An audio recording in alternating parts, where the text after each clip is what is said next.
بسم اللہ الرحمن الرحیم۔ تجوید القرآن کورس کے ساتھ آج آپ کے سامنے حاضر ہیں۔ آج ہم لوگ بڑی مد کو دیکھیں گے کہ بڑی مد کے کیا اصول اور قواعد ہیں اور یہ کب لگائی جا سکتی ہے، اس کی کچھ مشق کر لیں گے۔ اس کے لیے ضروری ہے کہ پہلے ہم نے جو کچھ حمزہ کی صورتیں دیکھی اس کو ایک بار دوبارہ ریوائز کر لیں، کیونکہ بڑی مد کے اندر یہ زیادہ استعمال ہوتی ہیں۔ تو پہلے ہم پچھلے لیکچر میں تفصیل کے ساتھ یہ بات دیکھ چکے ہیں کہ یہ جتنی بھی صورتیں آپ کے سامنے بنی ہوئی ہیں، سوائے اس ایک الف کے، یہ ایک الف ہے اور باقی ساری حمزہ ہیں۔ کیونکہ حمزہ کی پہچان ہمیں بہت ضروری ہے، اس لیے یہ سارے یہ جو لکھے ہوئے ہیں بالخصوص اس طرف جس میں الف کے اوپر کوئی نہ کوئی اعراب ہے، یہ سارے حمزہ کہلاتے ہیں، اور یہ جو سارے ہیں یہ بھی حمزہ کہلاتے ہیں۔ صرف یہ ایک واحد ایک ایسی چیز ہے جس کو الف کہتے ہیں عربی کے اندر، یہ جاننا بہت ضروری ہے۔ اچھا، اس کے علاوہ ہم حروف مدہ پہلے پڑھ چکے ہیں، اور وہ ہم نے دیکھے ہیں کہ اگر ہم الف سے پہلے والے حرف پہ اگر زبر آ جائے، یا سے پہلے والے حرف پہ اگر زیر آ جائے، یا واو سے پہلے والے حرف پہ پیش آ جائے، تو یہ حروف مدہ ہوتے ہیں، اور ان کی ہم جو ہے ایک ایک مثال بھی دیکھ چکے ہیں کہ الف سے پہلے زبر، جس طرح با، الف زبر با، تو یہ حروف مدہ ہے۔ اس کو کھڑی زبر کے ساتھ بھی لکھا جا سکتا ہے، تو یہ بھی حروف مدہ ہے، الف مدہ، یہ بھی الف مدہ، یہ بھی یائے مدہ ہے، اور یہ بھی یائے مدہ ہے۔ بی، ان دونوں کو ایک ہی طرح ادا کریں گے۔ اور اسی طرح واو والے میں الٹا پیش بو اور بو، اس کو بھی پچھلے لیکچر میں ہم تفصیل کے ساتھ دیکھ چکے ہیں۔ اس کے علاوہ یہ بات ذہن میں رکھیں کہ الف سے پہلے والے حرف پہ پیش کبھی بھی نہیں آ سکتی۔ یہ ممکن ہی نہیں ہے کہ الف لکھا ہوا ہو اور اس سے پچھلے والے حرف پہ پیش ہو، اس کو ادا ہی نہیں کیا جا سکتا، یہ کہیں پہ بھی آپ کو قرآن مجید میں نظر نہیں آئے گی۔ اسی طرح یا سے پہلے پیش نہیں آ سکتی، اور الف سے پہلے زیر نہیں آ سکتی، اور الف واو سے پہلے زیر نہیں آ سکتی۔ اب یہ جو دو چیزیں رہ گئی ہیں، یا سے پہلے زبر اور واو سے پہلے زبر، یہ دونوں ممکن ہیں، یہ دونوں آ سکتے ہیں۔ اور یہی آج ایک نئی چیز ہم نے سیکھنی ہے کہ اگر یا سے پہلے والے حرف پہ زبر آ جائے یا واو سے پہلے والے حرف پہ زبر آ جائے، تو ان کو کس طرح ادا کریں گے۔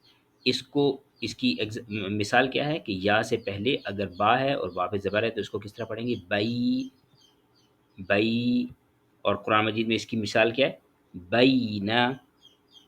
اور اگر واو سے پہلے والے حرف پہ زبر آ جائے تو اس کو کس طرح ادا کریں گے، سو سو۔ اور اگر ہم قرآن مجید کی مثال دیکھیں تو قرآن مجید میں یہ لکھا ہوا ہے سوف، تو اس کو نرمی کے ساتھ ادا کیا جاتا ہے، اس لیے اس کو حروف لین کہا جاتا ہے۔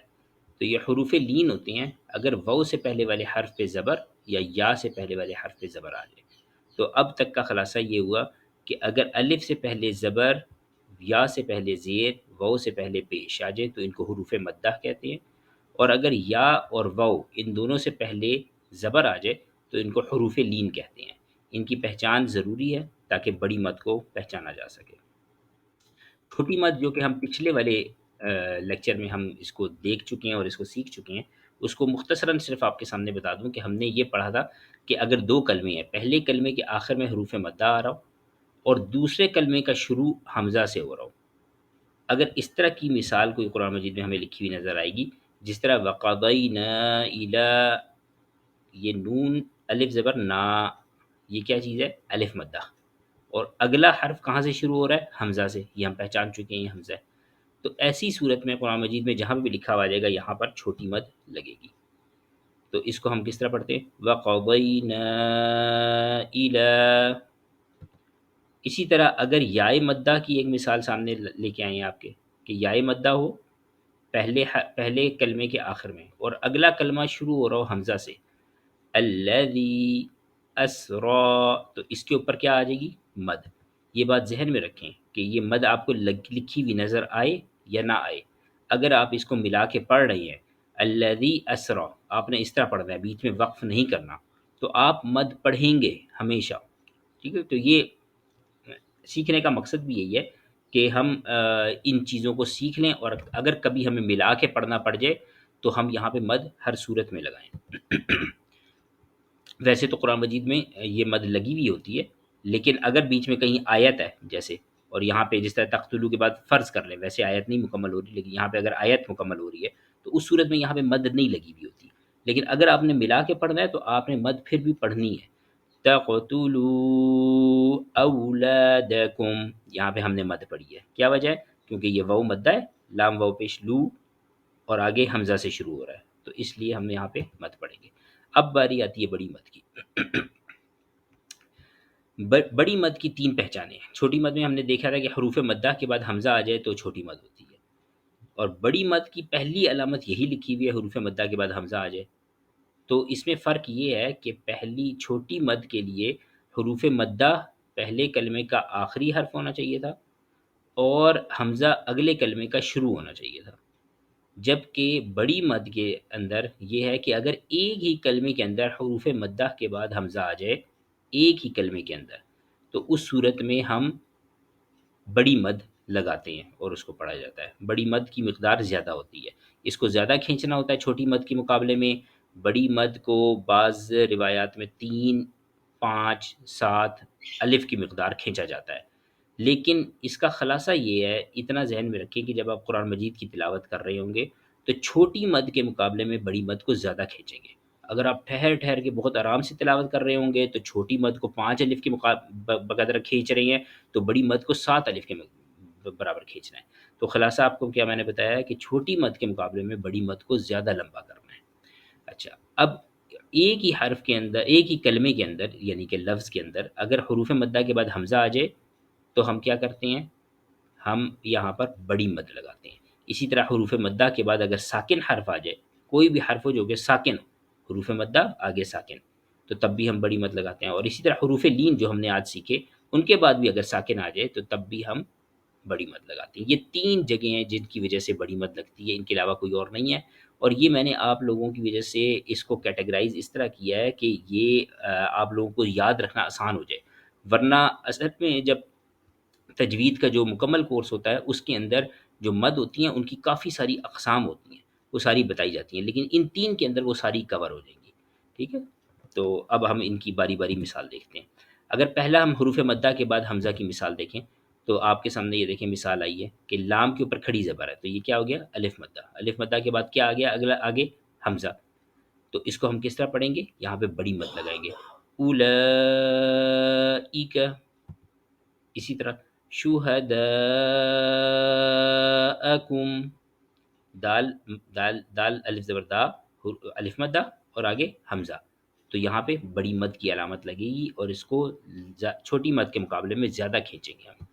اسی طرح یہ دیکھیں اگلی مثال کے اندر دیکھیں، سما کے اندر الف مدہ کے بعد حمزہ، ما ان کے اندر الف مدہ کے بعد حمزہ، تو یہاں پہ آپ کو قرآن مجید میں بڑی مد لگی ہوئی نظر آئے گی۔ اگر کہیں پر کسی وجہ سے بڑی مد نہیں لگائی گئی تو تب بھی اگر آپ نے الف مدہ کے بعد حمزہ پڑھنا ہے تو آپ بڑی مد لگائیں گے۔ علی الملائکتی بڑی مشہور مثال ہے، ملائکتی، ٹھیک ہے؟ تو اس کو یہاں پہ بھی بڑی مد پڑھیں گے، اور بھی اسماءہم میں بھی اسماء کو ہم لمبا کریں گے کیونکہ آگے حمزہ آ رہا ہے الف مدہ کے بعد۔ اچھا، اب اگلی مثال ہم دیکھتے ہیں حروف مدہ کے بعد اگر ساکن حرف آ جائے، ان کو بھی بڑے غور سے آپ نے پہچاننا ہے کہ اگر کہیں پر قرآن مجید میں الف مدہ کے بعد ساکن حرف آ جائے، جیسے کہ الف کھڑی زبر آ، یہ الف مدہ ہے، اور اس کے بعد لام ساکن آ گیا، تو اس کو، اس کے اوپر بڑی مد لگتی ہے اور اس کو کافی لمبا کر کے پڑھتے ہیں، الآن۔ اسی طرح الحاقہ، تو اس کو بہت زیادہ لمبا کیوں کیا ہے کہ ہا الف مدہ ہے، اور اس کے بعد قاف کے اوپر جو تشدید ہے، یہ حقیقت میں قاف 2 ہیں۔ تشدید کا کیا مطلب ہے؟ یہ دو لفظ ہے، دو دفعہ ریپیٹ ہو رہے ہیں، پہلا قاف ساکن ہے اور دوسرے قاف کے اوپر زبر ہے، ٹھیک ہے؟ تو یہ تشدید کے اندر کیونکہ پہلا قاف ساکن ہوتا ہے تو وہ حروف مدہ کے بعد ساکن قاف آ رہا ہے، تو جس کی وجہ سے یہ مد لگ جائے گی، ٹھیک ہے؟ تو اس طرح کے بھی جب بھی ہم دیکھیں گے کہ کسی بھی حرف کے اوپر تشدید آ رہی ہے اور اس کے پیچھے بھی حروف مدہ ہیں تو تب بھی مد آئے گی، کیونکہ اصل میں یہ جو 2 حروف ہوتے ہیں اس کا پہلا حرف ساکن ہوتا ہے، تو لام پہلا ساکن ہے اور دوسرے کے نیچے زیر ہے، تو اس کو کس طرح پڑھیں گے؟ وَلَضَّالِّينَ۔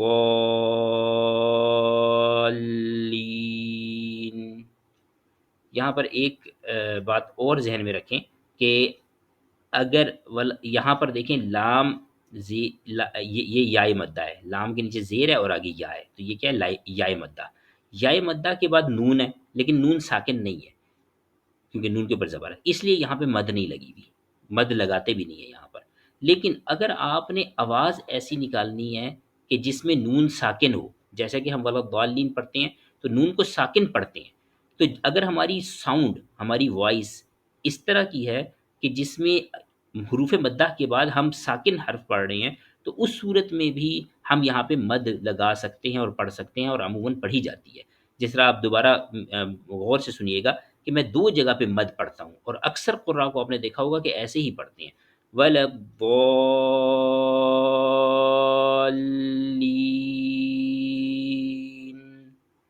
تو یہ تو دال پہ تو مد لگی ہوئی نظر آ رہی ہے، لیکن لین کو اتنا لمبا کیوں کر رہے ہیں؟